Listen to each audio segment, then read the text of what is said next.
Esta mañana a las 11 va a haber una audiencia en los tribunales de Comodoro Pi, donde va a subir un poquito el voltaje de la discusión que se abrió por los alimentos que están en los galpones del Ministerio de Desarrollo Social.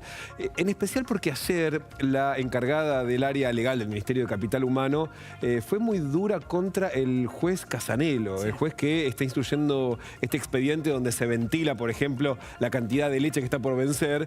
Salió a decir que es un juez militante y que entonces el gobierno lo que va a ir a recusar tanto al juez como a la fiscal para quitarlos del medio, porque entienden que lo que están haciendo no es una investigación de tipo penal, sino un acto de militancia política. Entonces se espera que en la audiencia, donde va a estar la funcionaria del área legal, junto a Juan Grabois, se van a ver las caras, porque de hecho él es el demandante, se espera que haya algo de picante, ¿no?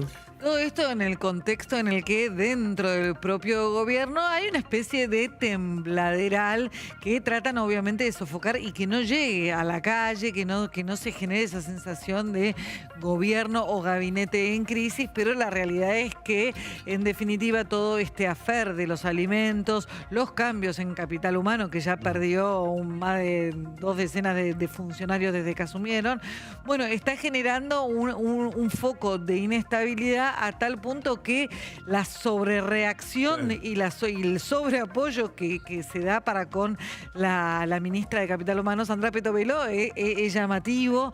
Muchísimos gestos de respaldo del presidente ayer, Javier Milei, abrazos. Exactamente. ¿No? Eso decía, actuado ayer, delante de una cámara que le había puesto el propio gobierno, era como decir, acá es donde nos tenemos que abrazar vos y yo. Es lo que está contando Damián, es lo que la escena que brindó ayer en la jura de gabinetes de ministra, a veces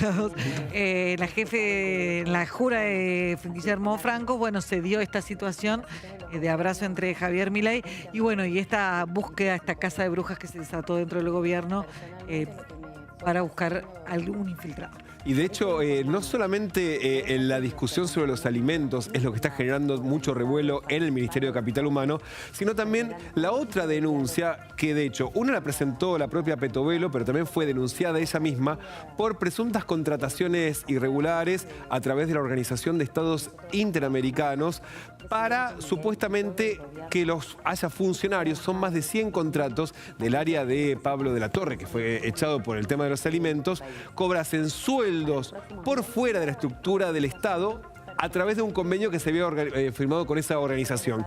Petovelo lo denunció de la Torre, pero también una asociación civil denunció a Petovelo y a de la Torre por esos contratos presuntamente irregulares. Lo que se sospecha es, de hecho el propio gobierno decía, bueno, como el ex jefe de gabinete, Pose, estaba lento para las designaciones, se buscó una vía alternativa. El problema es que lo que se está por investigar es si había muchas personas que recibieron contratos y no trabajaban. No es que era por un tema de lentitud en las designaciones, sino para cobrar sobresueldos o efectivamente eran ñoquis.